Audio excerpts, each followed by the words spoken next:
South India shopping mall, the wedding మంత్ర, సరికొత్త wedding collection, south India shopping mall.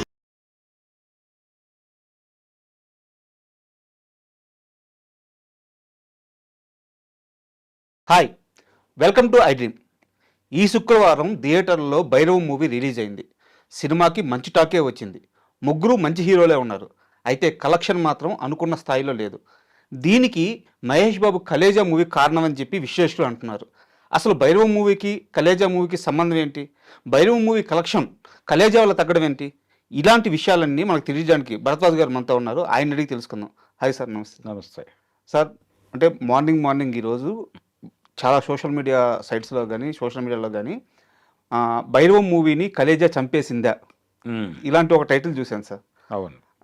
అంటే Khaleja release అవడం, అవును, చరిత్రలో తెలుగు సినిమా చరిత్రలో రిలీజ్ విషయంలో ఇప్పటిదాకా లేనంత కలెక్షన్ రావడం డే వన్నే. అంటే ఇప్పుడు కూడా ఆ సినిమా ఎక్కడెక్కడైతే థియేటర్లో ఉందో అన్ని హౌస్ఫుల్సే.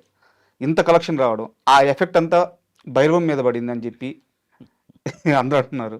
అంటే ఒక చరిత్రలోకి వెడితే మొదటి రిలీజ్లో ఫ్లాప్ అయిన సినిమాలు, సార్ ఆ తర్వాత రిలీజ్ అయి పెద్ద హిట్లు కొట్టిన సినిమాలు గతంలో కూడా ఉన్నాయి. అంటే అక్కినేని నాగేశ్వరరావు గారి జయభేరి సినిమా ఫస్ట్ రిలీజ్లో ఫ్లాప్ అది. సార్ ఆ తర్వాత జనాలు దాని గురించి మాట్లాడుకోవటం మొదలయ్యేసరికి చాలామంది థియేటర్ల వైపు చూస్తే సినిమా వెళ్ళిపోయింది. అప్పటికి ఓకే, జనం లేరు కాబట్టి తీస్తారు. ఆ సినిమా కోసం వెయిట్ చేసే వాళ్ళ సంఖ్య పెరిగింది. పెరిగిన తర్వాత ఒక 6 నెలల తర్వాత 7 నెలల తర్వాత అది తిరిగి ఆ రోజుల్లో సెకండ్ రిలీజులు ఉండేవి. Okay, second, third, fourth, fifth అలా ఉండేవి. అంటే థియేటర్ గ్యాప్ ఉన్నప్పుడల్లా డిస్ట్రిబ్యూటర్ దగ్గరే ఉండేది, ప్రింట్ తెచ్చి వేసేవాళ్ళు. అలా వేసినప్పుడు జనాలు వెళ్ళి చూస్తారు ఆ సినిమాని. విపరీతంగా డబ్బులు వచ్చినాయి. అలాగే ఎన్టీ రామారావు గారి కన్యాశుల్కం సినిమా మొదట రిలీజ్ అయినప్పుడు ఫెయిల్ అది. ఓకే, ఆ తర్వాత రిపీట్ రన్స్లో విపరీతంగా డబ్బులు వచ్చినాయి. ఇలాంటి చరిత్ర ఉంది ఒకటి. అంటే సినిమా గురించి మౌత్ పబ్లిసిటీ స్ప్రెడ్ అయ్యి చూడాలి అనేటువంటి ఇంట్రెస్ట్ పెరిగిన తర్వాత సినిమా రిలీజ్ అయితే వీళ్ళందరూ థియేటర్కి వెళ్ళిపోయేవాళ్ళు. కలేజా విషయంలో కూడా జరిగింది అదే. అంటే ఆ సినిమా ఫస్ట్ రిలీజ్ అయినప్పుడు కనెక్ట్ కాలేదు, ఫెయిల్ అయింది. ఆ తర్వాత అది యూట్యూబుల్లోనూ విడివిడిగా సీన్స్ కట్ చేసి పెట్టిన సందర్భంలోనూ అది చాలామందిని కనెక్ట్ చేసుకున్న తర్వాత వీళ్ళందరూ కూడా అరే ఈ సినిమా మనం ఎందుకు మిస్ అయ్యాము అనేటువంటి ఒక జనరేషన్ అంతా ఫీల్ అయ్యారు. అవును. ఈ ఫీల్ అయిన వాళ్ళకి అవుట్లెట్ టీవీ ఛానల్స్, టీవీలో ఆ సినిమా వచ్చినప్పుడల్లా మంచి టీఆర్పీలు నమోదు చేసింది. అవును. అలాగే ఆ సినిమా ఎక్కడ పెట్టినా సరదాగా కాసేపు చూద్దామని వెళ్ళిపోవటం అనేది ఒక వ్యసనంగా మారింది. ఓకే, ఈ వ్యసనంగా మారిపోయినటువంటి టైంలో థియేటర్లో సినిమా అనేసరికి దీన్ని ఒకసారి థియేటర్కి వెళ్ళి చూద్దామనేటువంటి క్యూరియాసిటీతో జనాలు కదిలారు. అంటే విచిత్రం ఏంటంటే ఇది యాక్చువల్గా మహేష్ బాబు అభిమానులు యూత్ కదిలింది అని అంటున్నారు, కానీ వాళ్ళు మాత్రమే లేరు థియేటర్ దగ్గర.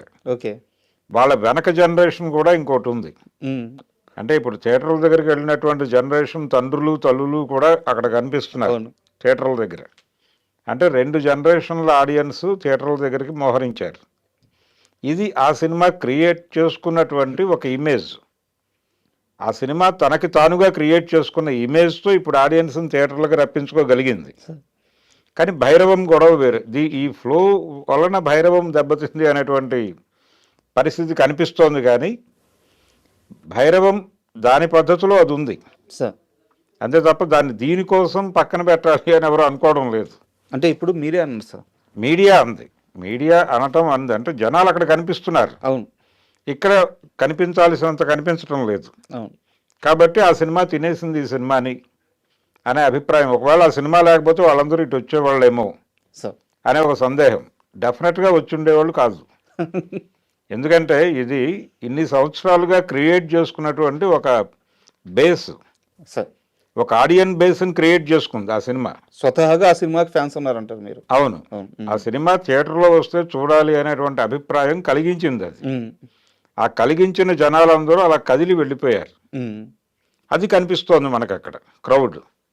అంటే చాలాసార్లు జరుగుతుంది. ఇప్పుడు జానవీర సూరకర్ణ సినిమా మొదటి రిలీజ్ అయినప్పుడు ₹1 కోటి కలెక్ట్ చేసింది. సెకండ్ రిలీజ్లో కూడా ₹1 కోటి కలెక్ట్ చేసింది. అలాంటివి జరుగుతాయి ఒక్కొక్కసారి. అడవి రాముడు సినిమా మొదటి రిలీజ్లో 3 కోట్ల పైన కలెక్ట్ చేసింది.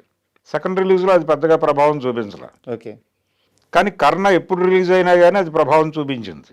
ఓకే. దానివేశ్వర దానవేరు సూరకర్ణ అది ఎప్పుడు రిలీజ్ అయినా కానీ డబ్బులు విపరీతంగా వచ్చేవి ఆ సినిమాకి. అలాంటివి కొన్ని ఉంటాయి. అలా ఈ సినిమాకి ఒక బేస్ ఏర్పడిపోయింది. ఇది నిజానికంటే ఆ మధ్య సినిమా లీక్ అయిపోతే అది సోషల్ మీడియాలోనో లేకపోతే ఓటీటీలోనో వచ్చేస్తే ఇంక థియేటర్లకు వెళ్ళరు అనే అభిప్రాయం ఉంది చాలామందికి. కానీ కలేజా లాంటి సినిమాలు, కలేజా ఒకటే కాదు, ఈవెన్ చిరంజీవి గారి చంటబ్బాయి విషయంలో కూడా అదే జరిగింది. ఆ రోజున చంటబ్బాయి థియేటర్లో ఆడుతున్న టైంలో అబోవ్ యావరేజ్ సినిమా, అది అంతే పెద్ద హిట్ కాదు. కానీ తర్వాత రోజుల్లో అది సోషల్ మీడియాలోకి వచ్చిన తర్వాత నెక్స్ట్ జనరేషన్ ఆ సినిమాకి కనెక్ట్ అయింది. అవును సార్. కనెక్ట్ అయిన తర్వాత అది రిలీజ్ చేస్తే జనాలు అలా వెళ్ళిపోయారు చూడటానికి, సరదాగా వెళ్ళి చూద్దాం అనే ఉద్దేశమే. సార్ మీరు అన్నారు ఏంటంటే ఇప్పుడు కలేజా సినిమా చూస్తున్న ఫ్యాన్స్ ఎవరైతే ఉన్నారో, ఆడియన్స్ ఎవరైతే ఉన్నారో, ఆ సినిమా లేకపోతే దీనికి వస్తారని చెప్పలేము, వాళ్ళు ఆ సినిమా కోసమే థియేటర్స్కి వచ్చిన ప్రేక్షకులు అంటున్నారు. అవును. బట్ వీళ్ళల్లో కూడా సినిమా బబ్స్ కానీ యంగ్స్టర్స్ కానీ ఇప్పుడు ఏంటంటే సమ్మరు ఖాళీగా ఉన్నారు, ఏదో ఒక షోకి థియేటర్ వైపు చూస్తే భైరవం కనిపించేది కలేజా లేకపోతే. ఎంతో కొంత టికెట్ షేర్ అయితే కొంత వెళ్ళేవాళ్ళు. బట్ ఇక్కడ నా క్వశ్చన్ ఏంటంటే ఇండస్ట్రీలో చిన్న సినిమాలు బతకట్లేదని చెప్పి ఒక వాదన, అది మీడియాలో కానీ ఇండస్ట్రీలో కానీ అందరూ మాట్లాడుతున్న మాట ఇదే. ఇలాంటి చిన్న సినిమాలు రిలీజ్కి వస్తున్నప్పుడు ఈ పెద్ద సినిమాల రిలీజుల్ని ఆపి ఏ సినిమాలు లేనప్పుడు వీటిని రిలీజ్ అయ్యే విధంగా ఒక వింగ్ ఏదైనా ఉంటే బెటర్ కదా. అంటే రిలీజులు అన్నీ ఈ ప్రభావం చూపిస్తాయనే గ్యారంటీ లేదు ఒకటి. రెండోది భైరవం సినిమా పెర్ఫార్మెన్స్ ఏమిటి అనేది కూడా చూడాలి. అక్కడ 3 హీరోలు ఉన్నారు, అది మల్టీ స్టారర్ సినిమా.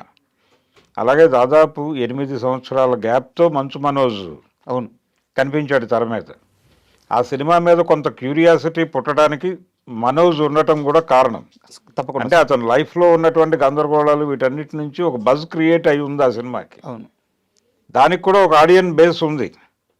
ఉన్నప్పటికీ కూడా ఆ సినిమా ప్రాపర్గా కనెక్ట్ కాలేదు. అంటే చాలా కష్టపడ్డారు. అది తమిళ నుంచి రీమేక్ సినిమా అయినప్పటికీ అందులో ఫిలసాఫికల్గా చెప్పాల్సిన కంటెంట్ని ప్రాపర్గా, అంటే రైటింగ్ సైడ్ కొంత ఇబ్బంది ఉంది ఆ సినిమాకి. రైటింగ్ సైడ్ ఉన్నటువంటి ఇబ్బంది, అది ఫిలసాఫికల్గా సినిమాని కనెక్ట్ చేయాల్సిన సబ్జెక్ట్ అయినప్పటికీ అది ప్రాపర్గా కనెక్ట్ కాలేదు. అందుకని బయటకు వచ్చిన ప్రేక్షకుడు ఒక పాయింట్గా సినిమా గురించి ఏం చెప్పాలో చెప్పే పరిస్థితిలో లేడు. ఓకే. అందుకని మీకు రివ్యూస్ ఇవన్నీ కూడా మిక్స్డ్గా నడవడానికి కారణం అదే. ఓకే. అంటే స్నేహము ద్రోహము ఈ 2 లైన్స్లో నడిచే కథ అది. ఆ రెండిటి మధ్య అది ఇలా మారటానికి ఉన్నటువంటి ఒక తాత్వికమైనటువంటి గొడవ ఏమిటి అనేది ఎక్స్ప్లెయిన్ చేస్తూ ఒక డైలాగ్ ఉండాలి కదా సినిమాలో. ఖచ్చితంగా అది లింక్ కూడా, ఒక థీమ్ డైలాగ్ ఉండాలి కదా. ఆ థీమ్ డైలాగ్ చెప్పడానికి ఒక అద్భుతమైన క్యారెక్టర్ ఉంది ఆ సినిమాలో. అంటే నారా రోహిత్ చేసినటువంటి క్యారెక్టర్కి ఒక వైఫ్ క్యారెక్టర్ ఉంది. ఆ క్యారెక్టర్ నుంచి ఈ ఫిలసాఫికల్ లైన్ నడిపుంటే డెఫినెట్గా ఆ సినిమా పెద్ద హిట్ అయ్యేది. ఓకే. అది లోపం. దాంతో జనాలు అదేదో ఒక విచిత్రమైన రివెంజ్ స్టోరీ లాగా అనిపించి, అది నిజానికి ద్రోహకాల్ అద్భుతమైనటువంటి, అంటే మార్కెట్ ఎకానమీలో మనుషులు కంపార్ట్మెంట్లుగా మారిపోతున్నారు, ఇలా అనేక విషయాలు మాట్లాడవచ్చు. అవును. అది చాలా అద్భుతమైన అవకాశం ఉన్నటువంటి స్టోరీ లైన్. ఆ బేస్ లైన్లో స్కోప్ ఉంది. మొత్తాన్ని గాలికి వదిలిపెట్టేశాడు ఆయన. కనకమేడల విజయ్ అనేటువంటి డైరెక్టర్. ఇంకొంచెం రైటింగ్ సైడ్ శ్రద్ధ పెడితే ఆ సినిమా మంచి ప్రభావం చూపించేది. ఆ సినిమాకి స్వతహాగా ఉన్న ఇబ్బంది రీత్యా 3 ఉన్నారు, అసలు ఏంటో చూద్దాం అని వెళ్ళిన వాళ్ళే వెళ్ళారు. ఓకే. అదే దాని ఆడియన్ బేస్, అక్కడ వరకే కదిలారు. కానీ కలేజా సినిమాకు ఉన్నటువంటి బేస్తో పోలిస్తే ఇది తక్కువే. అందుకని ఆ వ్యత్యాసం కనిపిస్తోంది. అది ఆ మేరకే పెర్ఫామ్ చేయగలదు, అంతకు మించి కష్టం. అండ్ ఫైనల్గా ఒకటే క్వశ్చన్ సార్, మహేష్ బాబు గారిని స్క్రీన్ మీద చూసి చాలా రోజులైంది ఫ్యాన్స్, అండ్ ఇప్పుడు ఎప్పుడు చూస్తారు ఇంక గ్యారంటీ కూడా లేదు, నెక్స్ట్ రాజమౌళి గారి సినిమా. అవును. సో దీనివల్ల కలేజాకి ఇంకాస్త రీచ్ వచ్చిందని చెప్పుకోవచ్చు. అంటే మళ్ళీ ఎప్పుడు చూస్తాము అనే అభిప్రాయం అయితే చాలా మందిలో ఉంది. ఓకే. అంటే ప్రతి రీ రిలీజ్ మీద ఆ ప్రభావం కనిపిస్తోంది. అంటే రీ రిలీజుల్లో సక్సెస్ఫుల్ కొడుతున్నటువంటి డబ్బులు తెస్తున్నటువంటి సినిమాలు మహేష్ బాబువే అని ట్రేడ్ వర్గాలు చెప్తున్నాయి ఆల్రెడీ. అవును. కారణం ఇదే, ఆయన బ్లాక్ అయిపోయి ఉన్నాడు, కనీసం ఒక 3 ఏళ్ళు టైం పడుతుంది. కాబట్టి మనం మహేష్ బాబుని తెర మీద చూడాలంటే రీ రిలీజ్లే. అంటే ఇది గనక వర్కౌట్ అయితే ఈ 2-3 ఏళ్ళు నడిచిపోతుంది ఎలాగో. ఆ సినిమా రిలీజ్ అయ్యే వరకు రీ రిలీజుల మీదే మహేష్ బాబుని చూస్తారు. సో ఇది మొదలైతే రాజమౌళి సినిమాలో బుక్ అయిపోతే ఏ హీరో అయినా కానీ అతని సినిమాలన్నీ రీ రిలీజులకి ఒక లైనప్ రెడీ చేసుకుని పెట్టుకునేటువంటి ఒక సెంటిమెంట్ ప్రొడ్యూసర్లోను డిస్ట్రిబ్యూటర్లోనూ తయారయ్యేటువంటి ఛాన్స్ ఉంది ఇప్పుడు. అందుకని కలేజా సినిమాకి సంబంధించి ఆ రోజున దానికి డబ్బులు పెట్టిన వాళ్ళు కానివ్వండి, లేకపోతే ఆ సినిమా గురించి మాట్లాడిన వాళ్ళు కానీ వాళ్ళందరూ హ్యాపీగా ఉన్నారు ఇప్పుడు. అవును. కళ్యాణ్ గారు ఇంటర్వ్యూలు ఇస్తున్నాడు కదా, మాట్లాడుతున్నాడు కదా, చాలా హ్యాపీగా ఫీల్ అవుతున్నారు, చాలా హ్యాపీగా ఉన్నాడు ఆయన. అవును. ఆ రోజున వాంటెడ్గా మా సినిమాని కిల్ చేశారు అన్న దాకా వెళ్ళిపోతున్నాడు ఆయన. అవును. కానీ ఒక జనరేషన్కి ఒక టైంలో కనెక్ట్ కాని సినిమా అవును ఇంకొక టైంలో ఇంకో జనరేషన్కి కనెక్ట్ అవుతుంది, అయినప్పుడు అది హిట్ అవుతుంది. అదే నేను ఇందాక చెప్పినట్టుగా కన్యాశుల్కం ఆ రోజున రిలీజ్ అయినప్పుడు ఇంకా కన్యాశుల్కం నాటకం నడుస్తున్న దశ అది. ఆ టైంలో ఆ సినిమా కనెక్ట్ కాల. ఆ తర్వాత నాటకాన్ని సినిమా తినేసిన తర్వాత ఈ సినిమా రీ రిలీజ్ అయినప్పుడు అప్పుడు జనరేషన్ కొత్త అది కొత్త అయింది. వాళ్ళు వెంటనే ఆ సినిమా కనెక్ట్ అయ్యారు. అది 100 రోజులు అయింది, 175 రోజులు ఆడేసింది. సార్ ఎలాగో మహేష్ బాబు గారి ప్రస్తావన వచ్చింది, ఆయన కలెక్షన్ స్టామినా గురించి ఇప్పుడు మనం మాట్లాడుకుందాం. ఇది సందర్భం కాదు నాకు అర్థమవుతుంది, కానీ తప్పక అడగాల్సి వస్తుంది. రేపు రాజమౌళి గారి సినిమా ప్యాన్ వరల్డ్ అంటున్నారు. ఆ సినిమా రిలీజ్ అయితే దాని బడ్జెట్ ఎంతో మనకు ఆల్రెడీ అర్థమవుతుంది. సో దాని కలెక్షన్ ఏ స్థాయిలో ఉండబోతుంది? అంటే ఆయనకు ఒక టార్గెట్ ఉంది కదా సార్. రాజమౌళి ఆయన పెడుతున్న బడ్జెట్ నుంచి 3 to 4 times నడవాలి అనే స్కీమ్తోనే పెడుతున్నారు వాళ్ళు. ఇంతవరకు జరిగినదంతా అలాగే నడుస్తూ వచ్చింది.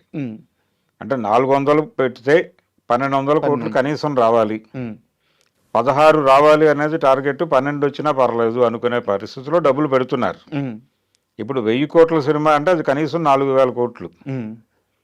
4000 కోట్లు టార్గెట్, 3 వచ్చినా హ్యాపీ అన్న మూడ్లో వెళ్తున్నారు ఈ సినిమా. Thank you sir. అంటే ఈరోజు సినిమా గురించి కలేజా సినిమా భైరవ్ మూవీకి ఎంతవరకు ఎఫెక్ట్ అయింది, ఇలాంటి ఇది ఒక చిన్న టాపిక్ అయినా ఇండస్ట్రీలో జరుగుతున్న ప్రతి ఒక్క చిన్న విషయం కూడా చాలా ఇంపార్టెంట్. రేపు ఇంకో సినిమా ఎఫెక్ట్ అవ్వచ్చు, లేదా ఎఫెక్ట్ కాదు ఆయా సినిమా బాగుంటేనే ఆ కలెక్షన్లు వస్తాయని అదొక నిజం కావచ్చు. ఏదైనా సరే మీ అభిప్రాయాన్ని చాలా నిక్కచ్చిగా స్ట్రైట్గా తెలియజేశారు. And thank you sir. Thank you.